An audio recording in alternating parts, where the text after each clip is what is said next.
Le 1er mai 2004, l'Union européenne devrait accueillir 10 nouveaux membres. Dans un premier volet du dessous des cartes, nous avons fait connaissance avec ces pays entrants. Aujourd'hui, nous allons prendre le point de vue des membres actuels de l'Union et voir les conséquences sur le fonctionnement de l'Europe. Voici la carte des 15 États membres de l'Union européenne. L'Union fait 3 300 000 km² pour une population de 380 millions d'habitants. C'est un espace où circulent librement les personnes, les marchandises, les capitaux, avec une monnaie commune pour 12 pays, l'euro. Le 1er mai 2004, 10 nouveaux États vont rejoindre cet ensemble géopolitique.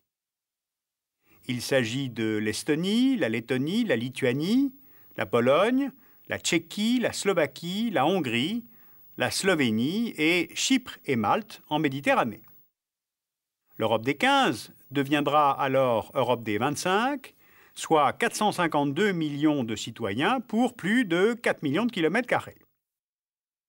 Alors il y a beaucoup de questions liées à cet élargissement.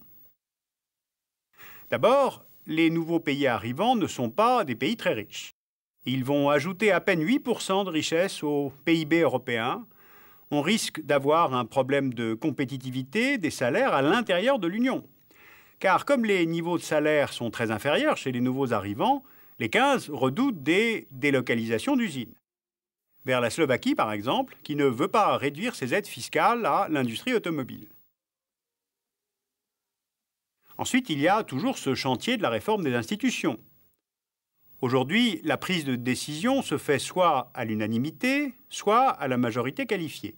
Chaque État disposant d'un nombre de voix en fonction de sa population. Eh bien, cela ne marche déjà plus très bien à 15, comment faire à 25 ? À Nice a été décidé en 2000 que le droit de veto de chaque État membre disparaîtrait. En revanche, le vote à la majorité qualifiée sera étendu à d'autres domaines et les 4 plus grands pays en termes de population, c'est-à-dire l'Allemagne, la France, le Royaume-Uni et l'Italie, conserveront chacun un poids égal avec 29 voix.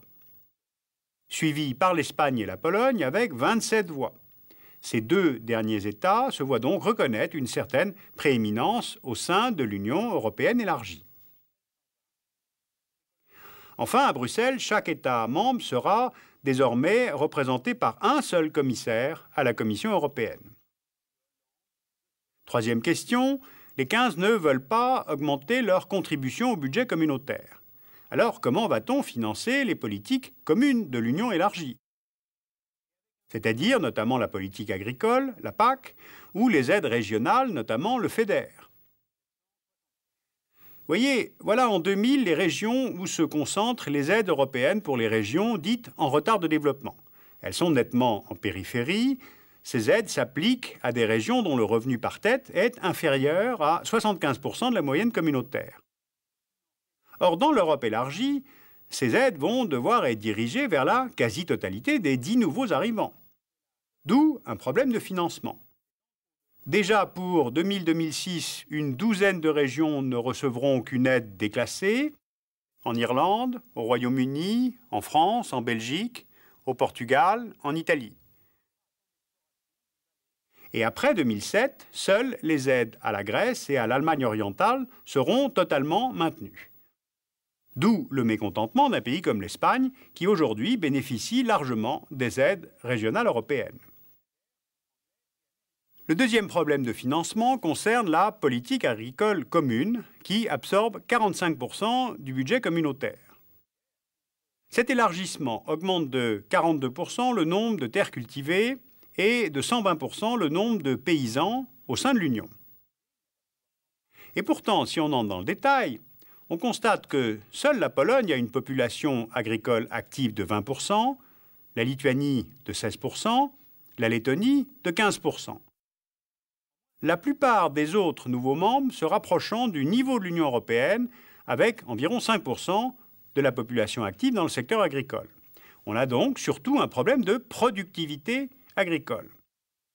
Ce qui fait que les nouveaux membres ne s'opposent pas à la réforme de la PAC. C'est une réforme qui est soutenue par l'Allemagne, qui est le premier contributeur du budget européen, au contraire de la France, qui est le deuxième exportateur agricole au monde et qui est le principal bénéficiaire de la PAC. En revanche, les nouveaux pays aimeraient pouvoir bénéficier des mêmes aides agricoles que les 15 et non pas d'une aide progressive étalée sur 10 ans. C'est une aide qu'ils trouvent ainsi discriminatoire. Quatrième question posée par l'élargissement, les contentieux historiques qui ressurgissent. Prenons 2 exemples. Les Sudètes. Ce sont une région tchèque, frontalière de l'Allemagne et de l'Autriche, où vivaient depuis des siècles des populations germanophones, qui a été cédée en 1938 à l'Allemagne nazie. Or, après la capitulation allemande en 1945, le président tchécoslovaque, Edouard Beneš, organisa l'expulsion vers l'Allemagne de la minorité allemande, soit près de 3 millions de personnes, pour les punir de leur soutien aux nazis.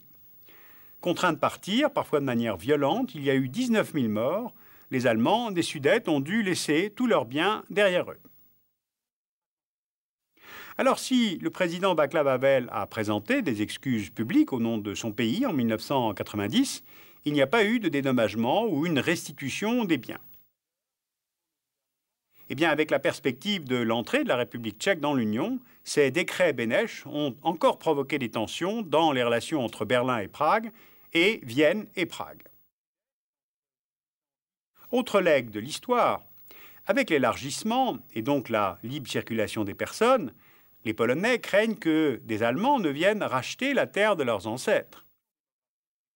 Je vous rappelle qu'une partie de la Pologne actuelle était allemande en 1945 et que des Allemands avaient été expulsés de Pologne lors du déplacement de frontières au lendemain de la Seconde Guerre mondiale. Alors Varsovie a obtenu une période de transition de 3 ans avant d'accorder aux Européens le droit d'acheter des terres agricoles. Et pour l'ouest et le nord du pays, là où se trouvent aussi les territoires anciennement allemands, le délai prévu est de 7 ans. Alors cet élargissement vers les pays baltes, la Pologne, la Slovaquie, la Hongrie, la Slovénie, la République tchèque, agrandit l'espace du marché unique, comme celui de la libre circulation des personnes. Eh bien, les Allemands et les Autrichiens craignent la venue massive de travailleurs polonais, tchèques et hongrois dans leur pays.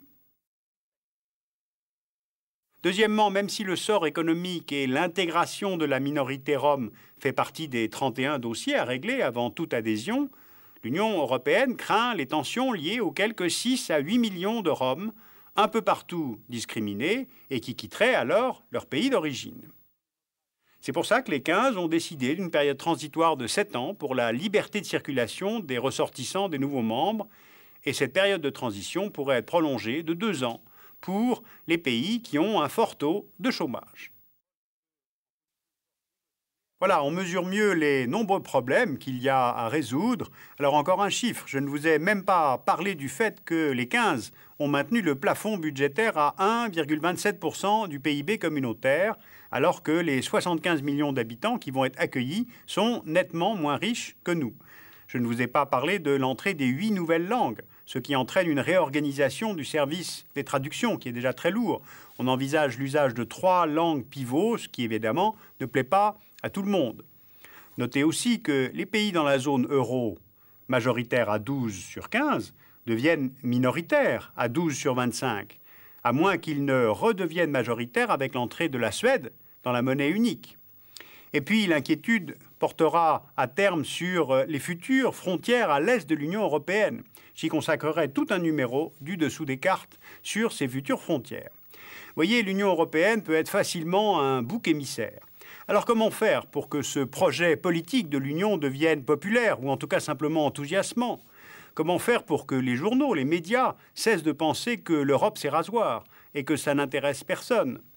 Comment faire pour que nos gouvernements nationaux expliquent plus franchement, plus fièrement, tout simplement, ce que l'Union apporte de positif ? Une certaine prospérité économique, la fin de la spéculation sur les monnaies, et surtout ce que l'on prend pour normal, comme acquis pour toujours et qui en fait est si fragile, la paix en Europe depuis 50 ans.